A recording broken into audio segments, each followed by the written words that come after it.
Anyway, so no mai haere mai, welcome to the Climate Commission's Open Zoom sort of webinar session where we're going to look at some science and getting to 1.5. I'm going to pass over to Bevan Hunter, who's a Principal Advisor here at the Commission, to lead us into the meeting. Kia ora, Bevan.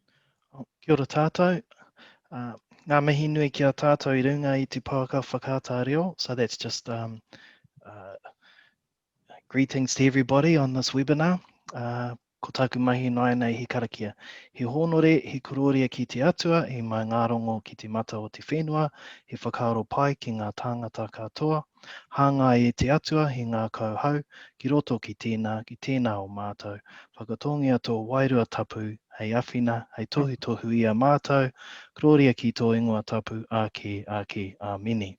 So for those of us who speak English, that's all honour and glory to our Maker. May peace and tranquility reign throughout the nation, goodwill and thoughts to all mankind. O God, establish within each and every one of us a wholesome spirit. Let your spiritual being grow within us and help us and guide us forever. Amen. Kia ora. Kia ora, Bevan. Thank you as always for your excellent opening. So everyone, kia ora koutou. My name's Harriet Palmer. I'm a Principal Advisor in the Communications and Engagement team here at the Climate Change Commission. Today's session is about sharing some of the science that's guiding our work at the Commission. It's one of what's becoming quite a few sessions where we're holding before consultation to help everyone come up to speed with what we're doing, why we're doing it, and how we're doing it. The aim here is to help everyone arrive at our consultation with a good grounding of what we're doing and how we're working. If you want to change your view, Hope's got some details in the chat there. The chat's a really good place to put comments, but not questions. If you've got questions, please put them in the Q&A, which is the two speech bubbles down at the bottom under the main speaker. On the panel today, we have two of our commissioners, Harry Clark and James Renwick. And we've also got Grant Blackwell, who's our Chief Scientist. And we're actually going to let them introduce themselves, if that's okay, guys, rather than taking up too much time talking. The session today is divided into three, and after each session, we'll have a bit of a time for questions. So put your questions in the Q&A, and once the person's finished talking, we'll answer them. If you've got a comment that's not a question, but you just want to say something or share something or talk or something, put it in the chat. It's always a really good place for us to look at later. So Grant's going to start off by talking about the science and how it intersects with our values.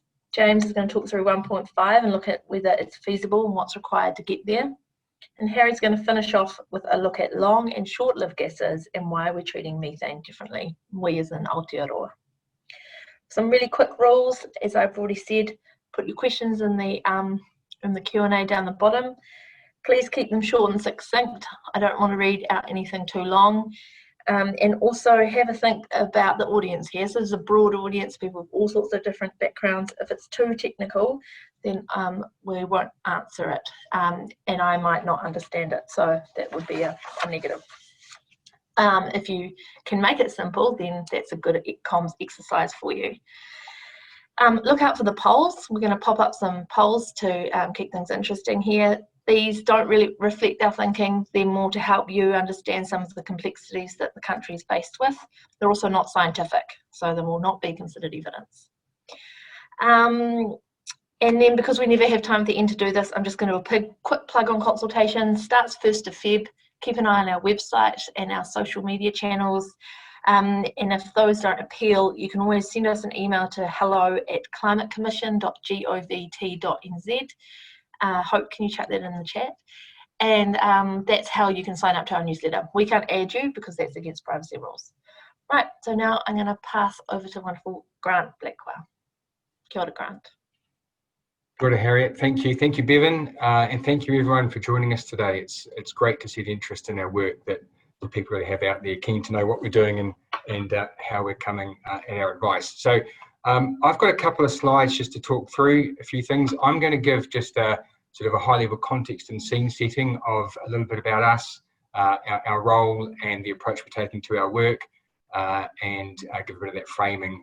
I'm going to leave most of the science glory, as it were, to James and Harry, touch on the way we're using our science, but how it fits into our bigger bigger work program. So this will be a test of my ability to actually drive the technology. I'll come over there and do that. And you're straight to slide 2. So there we go. Nice work. Challenge right off the bat. So actually, I don't even need that slide. So there we go. So who we are, as many of you will know, the Commission was established just under a year ago as part of the amendments to the Climate Change Response Act. We were set up as an independent, evidence-based advisor to government on all things climate effectively. And so the two key parts of that really are the independence. So we are independent of the government of the day. A minister can't tell us what to do or what to say or what to find. The Commission has the freedom to carry out its functions and consider whatever evidence it is appropriate and draw its own conclusions. So we have that independence to really do that thinking. The minister can request additional pieces of work of us, and Minister Shaw did that last year. I'll come to those, the work around a nationally determined contribution and biogenic methane. But even then, the Commission is pretty free to consider how it wants to tackle those questions and the conclusions that it draws. So that independence is really critical, a really critical part of the role. And then the other part there really is evidence-based. So to be providing that credible evidence, we need to be building that on robust, well-tested information. And so the science is a key part of that, but also other sources of information that we might draw on. But it's really around that credible, robust evidence base to form the advice. And so the other key role, I guess, that we have to point to is that we do have a monitoring role as well. So every couple of years, we can come back and assess how well the government has gone in responding to our advice, the policies and plans and actions they might have put in place, and also how emissions are actually tracking. So again, that independent assessment of where we're going and how we're tracking along are really key parts of our work. So what are we providing advice on? It's effectively 3 things that our first round of advice focuses on, and when we go to consultation, there will be information on all 3, draft advice on these three things. So the first is really around how to meet the targets in the Climate Change Response Act. And you're probably all very aware of those targets, but just to reiterate those, that is to have long-lived greenhouse gases at net zero by 2050. So it's carbon dioxide and nitrous oxide in there, and reductions in biogenic methane to 10% below 2017 levels by 2030, and between 24 and 47% below 2017 levels by 2050. So the 2 pieces of that advice then really are our work on the emissions budgets. What are those 5 yearly steps down in emissions of the different greenhouse gases that help us track towards those 2050 targets? And so there's a lot of work and analysis in there about where the options are to reduce emissions across the whole of the economy, what the opportunities are, what the costs might be, where our attention may best be focused. And then sitting alongside that is then advice on the direction of policy for the emissions reduction plans that the government needs to bring forward to meet the budgets. So there we are thinking about what are the key actions or the key interventions that you may need to make sure we actually achieve those budgets. So that's the main bulk of our work that we're working on. We've also been requested by the Minister for 2 additional pieces of advice. And the first of those is around the compatibility of our first nationally determined contribution with contributing to global efforts to limit warming to 1.5 degrees above pre-industrial levels. And if our assessment is that the NDC is not compatible, what might need to be done or could be done to make it compatible. So that's a specific question there. And then the second is a question around what might be the potential eventual reductions of biogenic methane that may be required of New Zealand as part of efforts to contribute global efforts to limit warming to 1.5 degrees. 2 things there, that's biogenic methane, so that's methane from agriculture, primarily from ruminants, but also from waste, so organic waste and methane that is produced from there. And then the other thing to note is that we are not reviewing the 2050 targets in the Act. The Minister has asked us to look at what might be the eventual endpoint to give an idea of where we may need to go, but the work we are doing around the emissions budgets is using those targets in the Act. So we are not actually providing advice on whether those targets should change. We are providing advice based on those targets that are in the Act. So then how are we approaching analysis? Finally getting to the science. So a key cornerstone is that evidence base underpinned by the science. And that's primarily drawing on the work of the IPCC, which synthesises the findings of the world's climate scientists, but also other peer-reviewed studies worked by New Zealand scientists within our universities, within our CRIs and other agencies. And so really that gives us that foundation of what are the causes of human-driven climate change, what are the different properties of the gases, how do they interact, what sort of reductions might be required to meet temperature limits. So that science is a critical part to our work and really underpins all the work that we do. But as you will all know, tackling climate change is not just a science problem. Science gives you some numbers, but what do you do with them is the real question. So we need to be thinking more broadly. We need to be thinking about people, we need to be thinking about different locations, current and future generations. We need to be thinking about what are the opportunities to reduce emissions, what might be the challenges be, what the impacts might be of different options, and what are people's expectations and their needs. And that's not just because the Climate Change Response Act requires us to consider impacts and opportunities, but more fundamentally, it's because if we don't, then we don't succeed as a commission, and we don't succeed as a nation or as a world in that transition to a low carbon future. So it's essential that we bring that broader framing in to our work and to our advice. And so to really help guide us in that, we have developed this sort of overarching analytical approach, which hopefully is not so small that you can't see it, and fundamentally framed up in those values. So manaakitanga, that deep ethic of care and respect for people and for the land, for the whenua, those relationships and those roles. Tikanga, the right decision makers are involved in the right decision making processes. The people that are affected are actually involved in deciding what we do. Whanaungautanga, the connections between people, the connections between land. We're all in this together. And kotahitanga, working inclusively and together, drawing on that wisdom and that collective will, I guess, to get us where we need to go. So bringing us back then to today, I'd just like to say again, thank you for joining us. We're really keen to be interacting with you, listening, talking, involved with you, and really great to see the interest. So I'll largely leave it there. Any questions, any comments, and then James and Harry will get into the really exciting, sexy science stuff. And I'll stop sharing my screen so you can see me again. Nice work, Grant. Thank you. We have a couple of questions. I'm just having a look at them and wondering if slightly short on time, and they're quite particular. So maybe what we'll do is we will pop up the poll that we've got from Grant, and then James, we might pass to you, and I'll include these questions in the next session. Cool, so here's the poll. Where should the greatest weighting be put when deciding on action on climate change? The science that tells us what to do, the values, they shape how we act, or both need equal weighting. So just click the little circle next to those statements, and then you'll see the results shortly.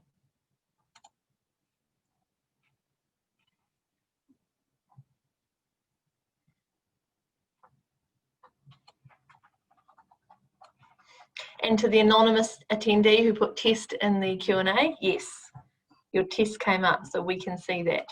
So if anyone else has got a question, pop it in there.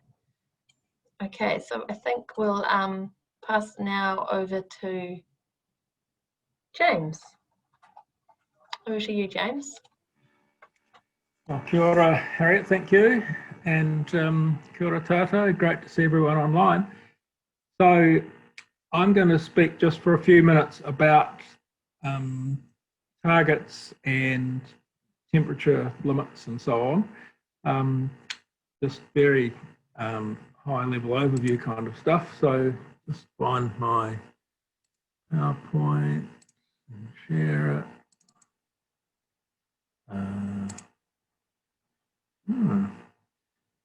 Both need equal weighting. Here we go, there's the results from the poll. So 31% purely the science, 3 the values, and 67% we need to give both equal weighting. It's interesting, thank you for that. Back to James. Okay, hopefully my opening slides appeared on the screen for everybody. So yeah, 1.5 degrees, that's what the Zero Carbon Act or the Climate Change Response Act amendment says. That's what the Climate Commission's about, setting budgets so that we can live up to our component of stopping global warming at 1.5 degrees. So, you know, why 1.5 degrees? Is it feasible? Is it possible? And what do we do? Well, I don't know whether any of the people on this webinar need to know this, but we certainly have global warming. The climate has been changing for quite some time, and this is because of greenhouse gas emissions from human activity. So this graphic shows global temperatures year by year, going back to 1880, and it's very clear that things are warming up. And on this graph, the zero line is an estimate of the pre-industrial temperature. It's the temperature average before 1900.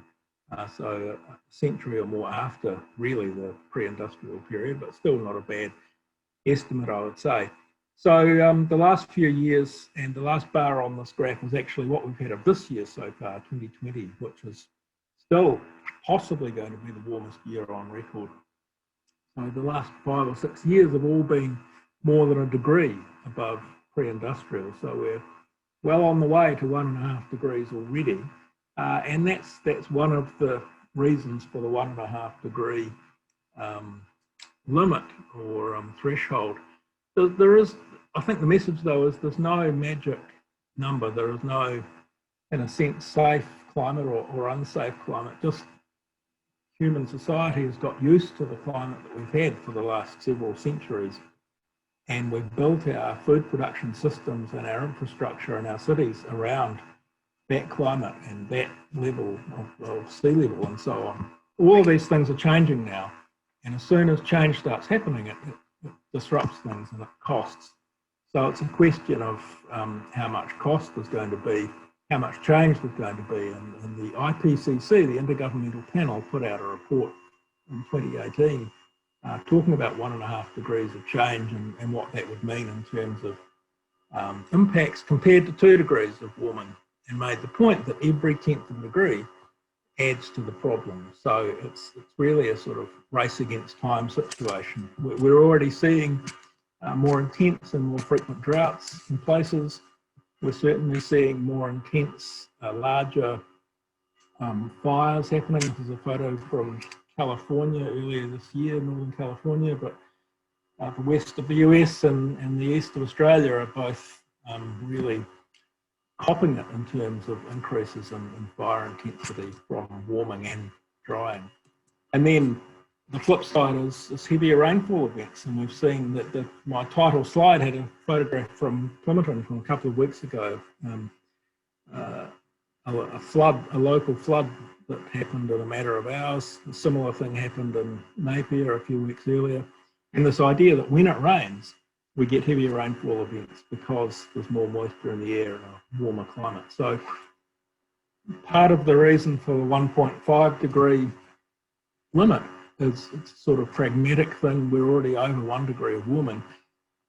It's a possible limit to the warming, but we know that as things get warmer, these kind of extreme events just become more extreme. So really, here's what's happening with carbon dioxide. It's going through the roof in Earth and climate system terms over the last 13,000 years. Carbon dioxide hasn't been much above 280 parts per million, but now it's well above 400 parts per million and will likely stay there for centuries into the future. So this amount gives us 1.1 degrees of warming. We know how much is being emitted globally every year, so you can work out pretty quickly that we'd be at 1.5 degrees of warming in 10 years if we take no action at all. We'd be at 2 degrees of warming 10 years after that. We'd be at 3 degrees of warming another 20 or 30 years after that. So we have to take action quickly, and it's a question of where can we stop? Is it physically possible to stop at 1.5 degrees? So you can do the calculations and work out if we start reducing emissions now and get to a 50% reduction roughly by 2030 and to zero emissions of carbon dioxide by 2050, which is what's in the Zero Carbon Act. If everybody did that, it would add up to about the same amount of emissions as just taking no action at all for 10 years. So if the world community can do this, we could actually stop at 1.5 degrees or something very close to it.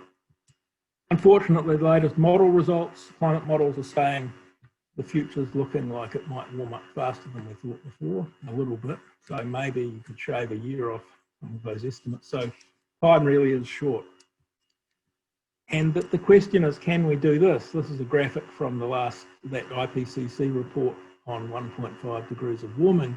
What's shown here is time in years along the bottom. The vertical axis is global emissions of carbon dioxide in billions of tonnes per year. And you can see it's been very much an upward trend for 40, 50, 100 years or more. And we're up to about 40 billion tonnes of CO2 per year at the moment. And what we have to do into the future is the straight lines, get to zero by 2050, ideally by 2040 if we want to be really sure about stopping at 1.5. So it's a big ask. We're talking about turning global energy production and the global economy around in very short order. And some text from that IPCC report, I won't read it all out, but are saying to do this, it would require rapid and far-reaching transitions that would be unprecedented in terms of scale, but not necessarily in terms of speed. So societies have done things rapidly in the past, and we've seen that this year with COVID-19, I think. But we're really talking about the whole of the global economy. So we're talking about zero emissions by 2050 and getting halfway there in the next 10 years. And that has to happen globally after, well, many decades actually of exponential growth in emissions. I do feel hopeful for New Zealand. We have a small economy, we can move quickly, we have lots of renewable resources, so I think New Zealand's well placed to be a leader globally in this area, and hopefully an inspiration and a guide to other nations, ultimately a centre for the technologies we need and the policies we need to get to zero emissions. But if we don't stop at 1.5 degrees, we have a bit more time to get to zero emissions if we're thinking about stopping at 2 degrees. In the Paris Agreement, that's the range, 1.5 to 2, basically. What about it? Like I said before, there's no magic number. 2 degrees of warming compared to 1.5 just means more cost, more damage. For instance, tropical coral reefs are expected to be completely gone at 2 degrees of warming, whereas at 1.5 we save maybe only 20%, but we do save some of the tropical corals. So it is a question of how much damage are we prepared to live with and how quickly can we change and decarbonise our economy. But even that extra damage at 2 degrees of warming is still better than 3 degrees of warming. So it's just the message that as soon as we can stop emitting, the better. And if we can stop below 1.5 degrees, fantastic. But it is a very big ask. And I shall stop there.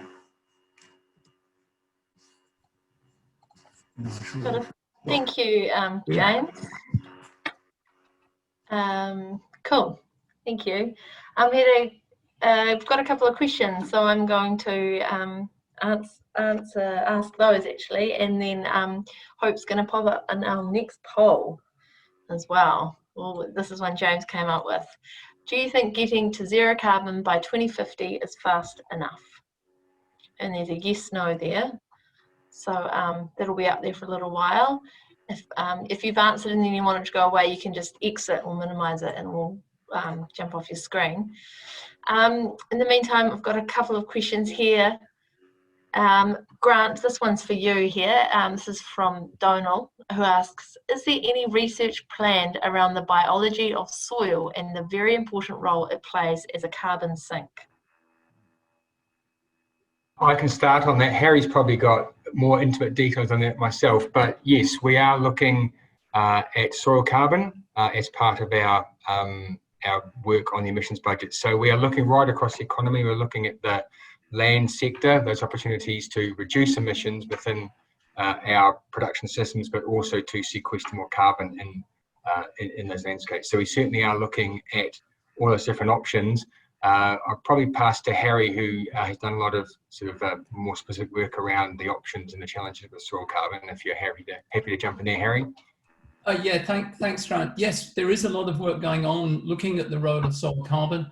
And my day job is director of the New Zealand Agricultural Greenhouse Gas Research Centre, and about a third of our investment goes on looking at quantifying, whether soil carbon is actually changing under agricultural land, and what are the management practices we can do to influence the rates of soil carbon accumulation.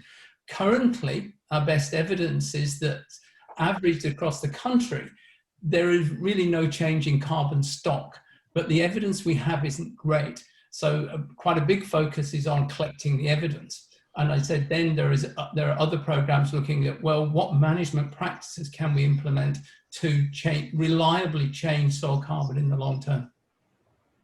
Cool. Thanks, Harry. It's a good answer.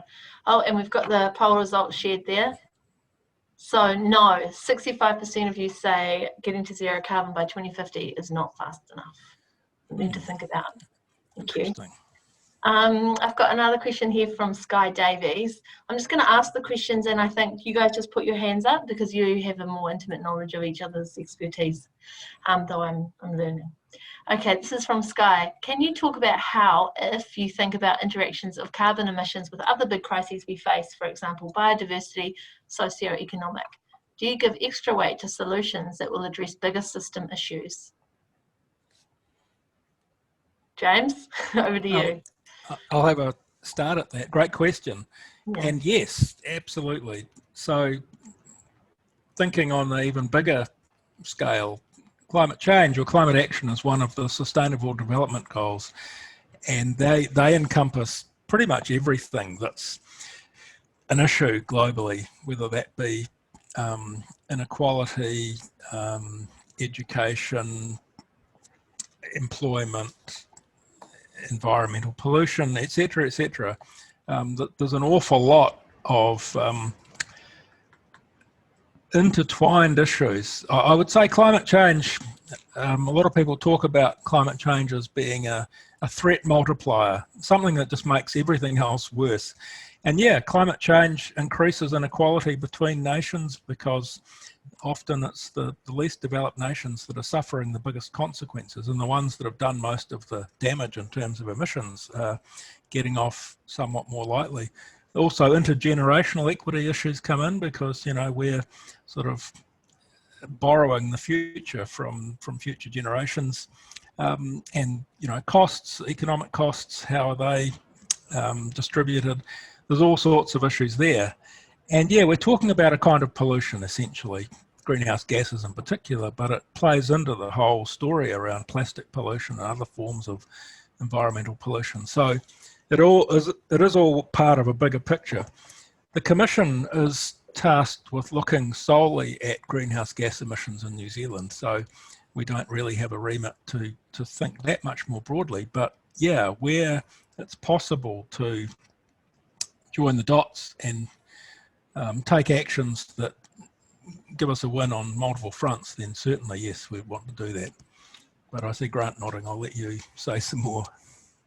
Not much more to add, James. Kia ora, Sky. Just thinking in the work we're doing, very much looking for those interactions. So if we're thinking about transport options, what are the co-benefits you can get if you can mode shift to more active transport? Or when we're thinking about methane emissions from sort of our partial systems, how can you align to get good outcomes for water quality and biodiversity and things as well? So how can you get those thriving, resilient communities, whether they're urban communities or rural communities, and really across the whole mix, where are those options to get this multiple benefit? So as James said, it's the climate focus, but where are those interactions and synergies is a critical part of the work we're doing. Kia ora, Grant, thank you. And for people who want to know what mode shift to active transport means getting out of your car and walking. I've got a really quick question for you here, James, which is just a clarification. Jane Palmer asks, is James talking about absolute zero emissions by 2050 or net zero allowing for offsets? Great question, thank you. And I was being a bit casual. Yes, we're talking about net zero emissions by 2050. So this does allow for offsets. And it's a very active point of conversation as to, how much do we have, can we rely on offsets? And I think ultimately the answer is no. So the focus should really be on reducing emissions in absolute terms. But yeah, there is always going to be an element of offsetting to counter, the bits that we really can't reduce, even in the next 30 years. Kia ora, James. There's another question for you from Natalie Wiseman, who's coming in here from New Plymouth District Council, beautiful Taranaki. So James, can you give some examples of how we can transition as a nation? We know we need to, but what concrete steps does the government need to take to reduce emissions? Wow, another great question, and what the Commission's all about. Grant put his hand up before. I sort of feel like deferring to him, but this is exactly what the Commission's advice to government is all about, and it's being worked on actively now. And there's a whole range of things that can be done across different sectors: transport sector, land use, industrial, energy use, and so on. Public transport. There's a myriad of things that can be done, and the Commission's job is to come up with a relatively short list, succinct list of actions that can be taken in the short term, like the first budgets for the next 5 years, and kind of take it from there. But Grant, did you want to say some more about that, or Harry, for that matter?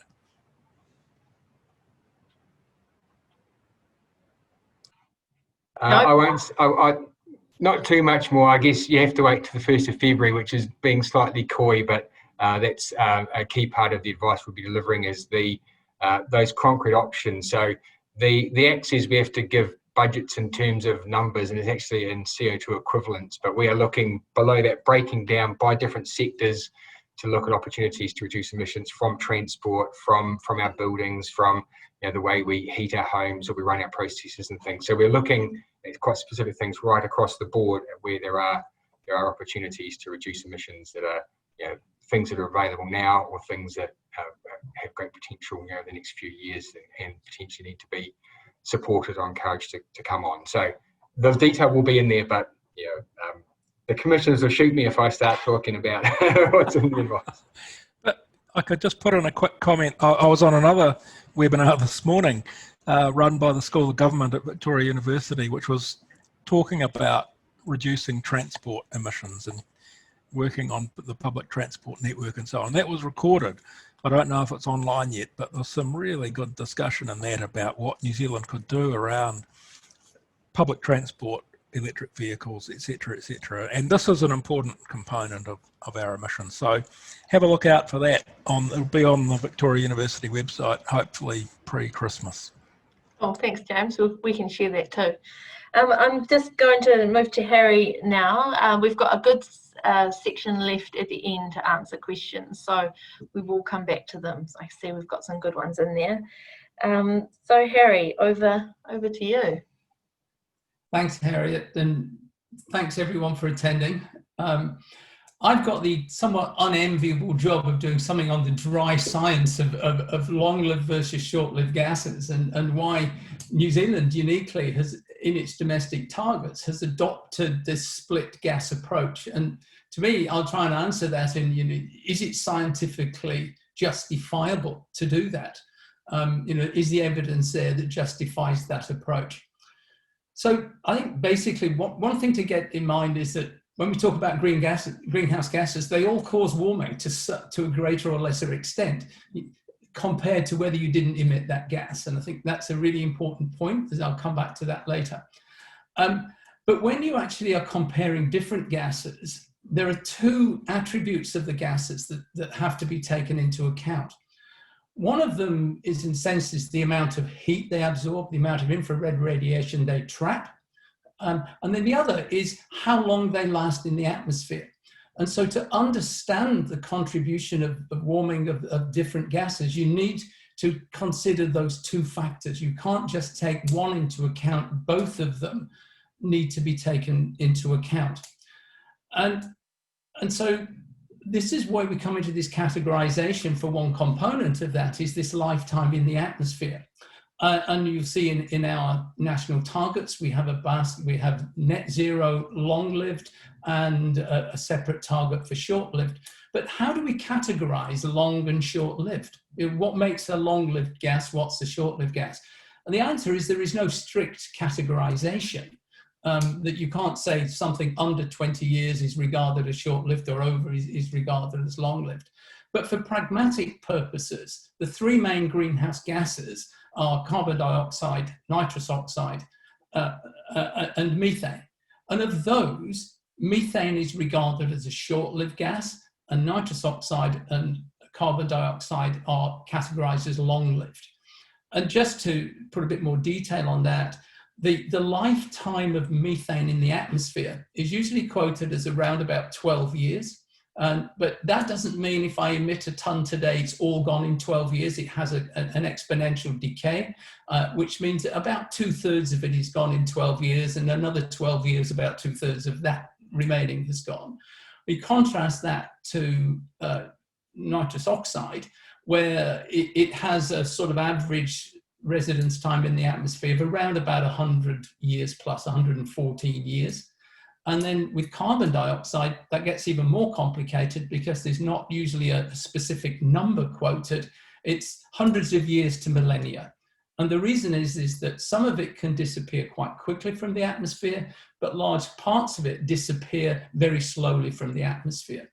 And so carbon dioxide is always regarded as a very long-lived gas. Nitrous oxide, over 100 years, it's regarded as a long-lived gas. Methane, a short-lived gas. And the reason why methane is a short-lived gas, there is a very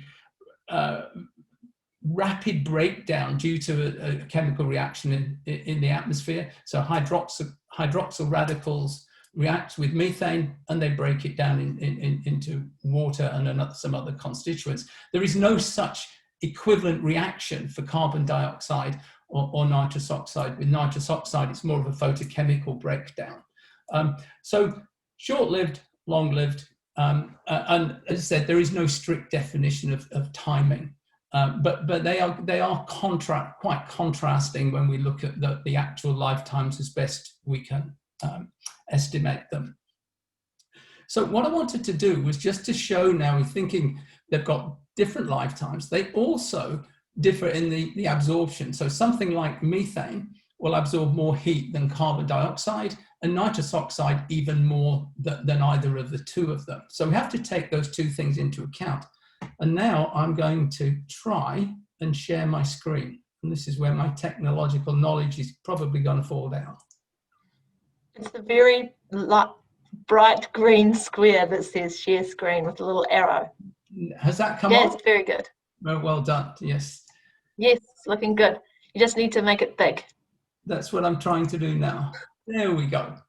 So the combined two properties I wanted to show in a single graph. When we look at the warming caused by a pulse of emissions, and I've actually put I've compared 1 kilogram versus 30 kilograms of carbon dioxide. The reason why is if I put 1 kilogram of carbon dioxide, you don't see the line on the bottom. So I've actually used a slightly multiplier. So it's the shape of this that's important. So you'll see with methane, it actually, the temperature increase it causes is quite rapid, but it tails off relatively quickly. And so by a couple of 100 years, if I emit methane now, there is virtually no warming coming from it. And in actual fact, most of the warming disappears within 50 years. If I contrast that to carbon dioxide, what happens there is that because it doesn't break down in the atmosphere, it doesn't cause as much warming on a molecule for molecule basis. but that warming continues for a long time because it doesn't break down in the atmosphere. So these two attributes need to be taken into account when we're thinking about how do we set a target, how do we meet the 1.5 degrees that James has talked about. We do have to take the behavior of the gases in terms of warming and their lifetime in the atmosphere when we want to set targets. And so that then leads on to why have we set our targets as we've set it. And so what warming does New Zealand cause once we take these two things into account? And so on this one, this is just in a sense, a very static look at the warming caused. So if we look at the warming caused by our emissions in 2016, and what that shows is that in the short term, most of the warming is coming from methane. So that's a big pulse of methane, but over the longer term, that drops away. And that carbon dioxide becomes the bigger forcer in the longer term. So you have to balance these things around, well, yes, methane short, but carbon dioxide long. And this is just New Zealand. If you looked at a global equivalent of that, what you would see is both the short and the long-term warming would be dominated by carbon dioxide. This is just New Zealand because we have methane as quite a heavy component of our emissions. And so it looks at warming from methane in the short term is very important. If you looked at a global picture, both the short and the long-term warming is driven by carbon dioxide. But this is a very static view. This says the warming from emissions in a single year. But of course, what we're doing is emitting all the time. And that's when the lifetime in the atmosphere becomes very important. And I'll just try and explain this again. And so here I've got 3 gases, and there's some idealized behavior. So on the left-hand side, I have methane. The right-hand side, I have carbon dioxide, and in the middle, I have nitrous oxide. And it's the shape of the behavior I want to show. And this is the shape if I have a continuous emission of a gas. So I'm continually emitting, say, for example, a ton a year. What would it do to warming? If you look on the right-hand side, carbon dioxide, if I keep emitting a ton or a unit of carbon dioxide, the concentration of that gas in the atmosphere continues to rise because it doesn't break down. There's no breakdown process. So if I add a unit today, tomorrow I'll have 2 units, the next day after that I have 3 units, and they continue to rise. And as the concentration in the atmosphere rises, the contribution to temperature rises. Temperature increase rises. So you look at the bottom graph on the right-hand side, that is the warming response. So it continues. So while ever we're emitting, it continues to warm. And the only way we can stop that warming increasing is to stop emitting. And nitrous oxide is somewhat similar. It follows, because over 200 years, it does start to break down a little bit. But in essence, the warming just continues because that gas continues to accumulate in the atmosphere. If you look on the left-hand side, which is stylized for methane, as we emit a unit of methane, over time, because it breaks down, as we emit 1 unit, there will be another unit breaking down. So the concentration in the atmosphere doesn't keep increasing, although we continue emitting. It starts to tail off. And if you emit at a constant rate for a period of time, the concentration in the atmosphere doesn't continue rising, so that the warming coming from a continuous emission of methane does not keep rising. It rises slightly because of lags in the climate systems and delays in the climate system, but a continuous emission of methane results in literally the contribution to warming tails off. Whereas a continuous emission of a long-lived gas like nitrous oxide and carbon dioxide, they continue adding to warming. So the only way to stop warming from long-lived gases is to get them, well, use the phrase net zero as quickly as possible. Whereas with the short-lived gases, you can actually get a similar impact of saying they no longer add any more warming by small reductions in that. So they do not need to go to zero to have a similar climate impact to CO2 going to zero. And so, as James said, we need to get CO2 to zero as quickly as possible. And there are no climate scenarios that I've seen where we can meet within the temperature limits of below 2 and below 1.5, where we do not get CO2 and the other long-lived gases to zero as quickly as possible, and possibly in the longer term go net negative.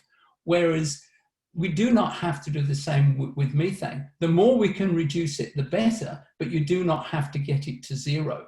And hence, there is a good scientific justification for the adoption of differential targets that are based on the behavior of the gases in the atmosphere. And I think I'll probably confuse enough people there. I'll finish.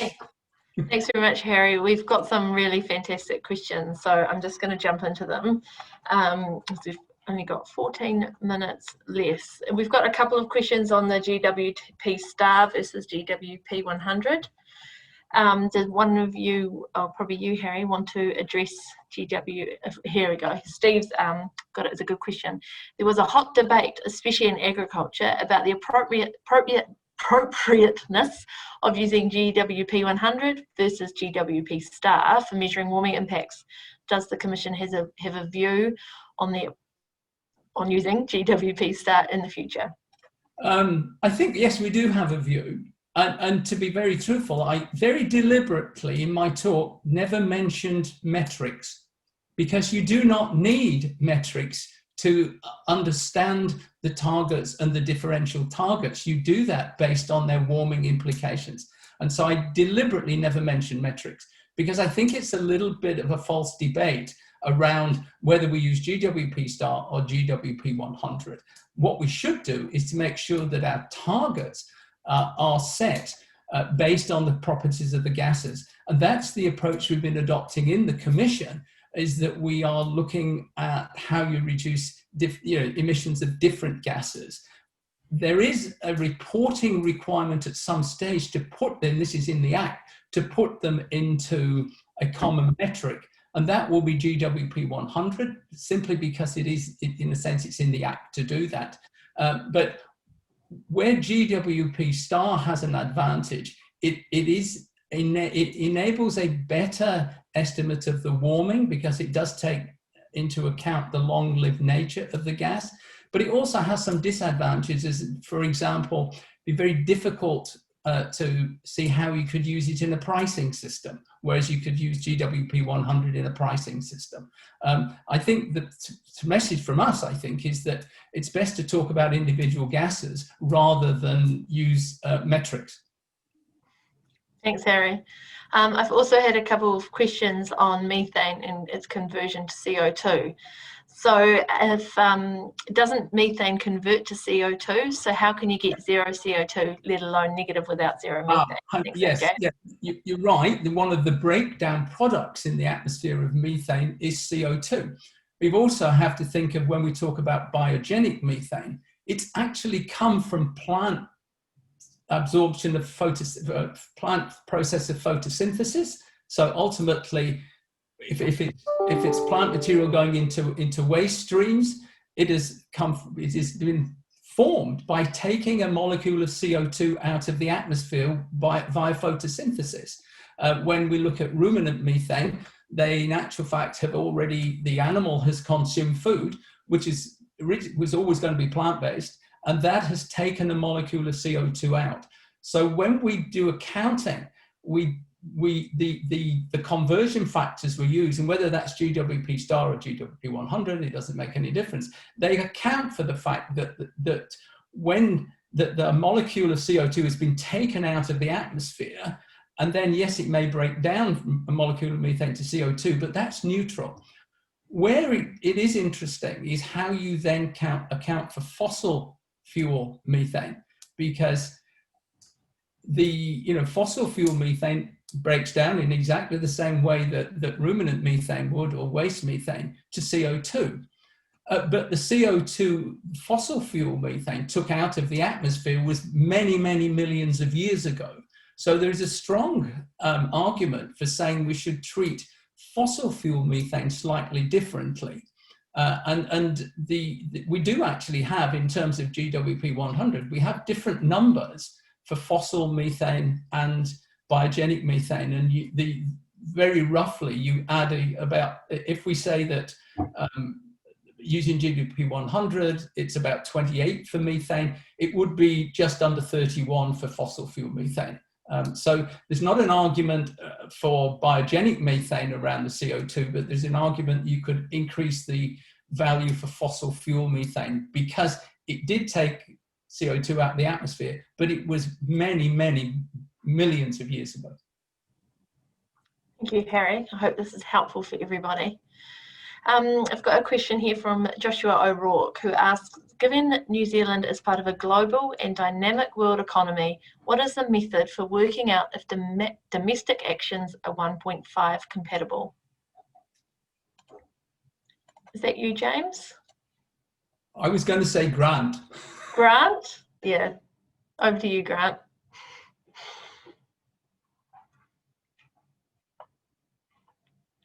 Sorry, I lost my mouse. That's why my mute. That is a very good question, and that is really at the crux of the additional questions the Minister has asked us, is what is a fair share or what is compatible for New Zealand. So we're thinking about that, and there's a couple of key components to that. One is looking first at those IPCC models and analyses to say, well, what is required of the planet, and those sorts of reductions that have been pulled out as needing to limit warming.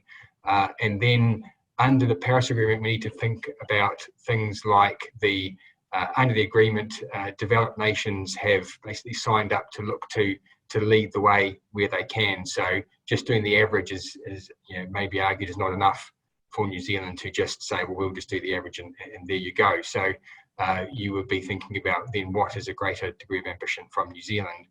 Paris Agreement also sets the expectation you will consider your own circumstances where you can make those reductions, and also allows for the opportunity for international contributions. If you've done as much as you can domestically, there are international contributions you can make to help other nations reduce their emissions. So we need to be weighing those factors up.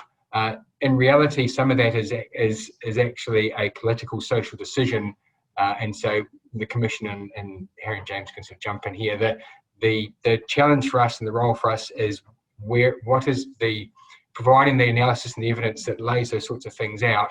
Ultimately, it's a question whether it's for the Commission to say exactly what the number should be, but I think there's a real role for us in setting out those different components and the things to consider, and if you weigh this factor up, you come to these sorts of answers, and then that's sort of the nature of the advice we're thinking of providing to the government. But Harry and James, if there's any more you want to add on that, any more detail or... I might jump in and ask a question that's a little bit related, and so this might give away a little bit of different angles. So this is from Arvine Horsfield. Arvine asks, there is international concern that we're not doing enough to reduce emissions and meet our Paris commitments. Will the Commission be providing indicative timeframes for policy options, and will they be able to address these concerns over our increasing emissions? I can start on that. So yes is the short answer. The path, well, in terms of the advice that we give and the budgets that we set out, there are some things that looks like you can do right now to start reducing emissions. There's energy efficiencies, things that we can do right now. But also, if we're looking to really ramping up that ambition to start to really bring our emissions down, then what are the sort of actions and things that need to be done? So as part of our advice around the direction of the policy, the plans the government actually puts up, we are thinking around what are the critical actions and things that have any chance of really stepping up our action and getting those emissions down, the things you need to be thinking about and acting on. So it's a mix of immediate actions and the sorts of steps to really get that started. Harry, over to you. Yeah, the short answer, yes, but it also has to be taken into account. Yeah, it is actually, we are tasked legally, in a sense, with setting budgets that align with the 1.5 degree, long-term 1.5 degree targets. That's what we've been asked to do, such that our budgets that we advise the government literally have got to set ourselves on the way towards meeting the 1.5 degree ambition, which is laid out in the Act, and that is, you know, the net zero by 2050 and the 24 to 47% reduction in methane. So in a sense, we're legally obliged to set budgets that set us along that path. It is slightly more complex, I think, when you're looking at the international targets, which are coming under the NDC, because there is not necessarily needed to be a strict alignment between an NDC and the domestic actions, because under an NDC you can actually take international actions, so you can go further with an NDC to some extent than you may want to do with the domestic target. But we've also been asked to advise on the NDC. So in a sense, we're being asked to look at both the NDC, which is where does our international commitment come, and how with our domestic budgets, whether we're aligning with those 1.5 degree goals set out in the Act. Thank you, Harry. I've got a good question here, I think, from Jez Weston. New Zealand is relying on offsets to get to net zero. So is the rest of the world. Thus, demand for offsets will be vast, and the rest of the world can likely pay our foresters more than we can to plant trees and offset carbon. So, is it credible for New Zealand to have an emission strategy that depends so much upon net emissions, not gross emissions? Does that make sense? Harry, over to you. Yeah. And then James is keen too. So quickly, and then over to James. I think we have to be careful around what we're talking about with offsets and who claims the offset here.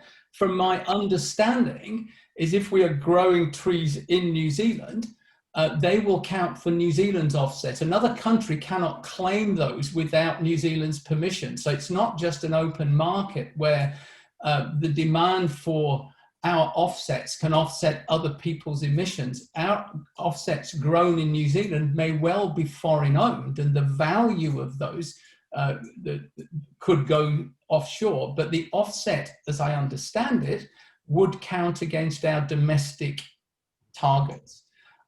So I think there's a technical issue around what you can do there in terms of, although there can be a broad global demand, the offsets grown here count against our targets. But Grant may have some more information on that. But I think one thing that everyone is cognizant of, and James touched on that a little before, is that the focus should be always on getting emissions down, not getting net emissions down. Offsets allow us a breathing space, but in the long term, we are really looking to try and get to zero emissions wherever possible. That might not always be possible, so you can think of long-term forestry as a more permanent offset, but the target should be in the long term getting emissions down. Forestry, etc., can count as an offset in the shorter term to help speed the transition to keep our net emissions in line with the ambitious 1.5 degree target. So I think they play a very useful role. Thanks, Harry. So I'm conscious that we've got 1 minute left, unfortunately. We've still got some good questions. I'm so sorry if we didn't get them answered. If you've still got something on the back of your mind you really want it answered, please send it to hello@climatecommission.govt.nz and we'll get you an answer. And James, I'm sorry, I'm going to cut you off, and I'm going to throw over to Bevan, who's going to do a karakia to send us off. Kia ora, Bevan. Kia ora, tēnā koutou. Mua koutou awhina I tukua mai, hei tautoko I tā tātou hui. Thank you for all of your participation and wonderful questions. Here's the karakia mutunga. Kia tau, kia tātou katoa, te ata whai o tō tātou ariki a ihu karaiti, me te aroha o te atua, me te whiwhinga tahitanga o te wairua tapu, ake, amini. Thanks, everybody. Amini. Kia ora. Thank you, everyone. Thanks, team. Appreciate it. Thanks.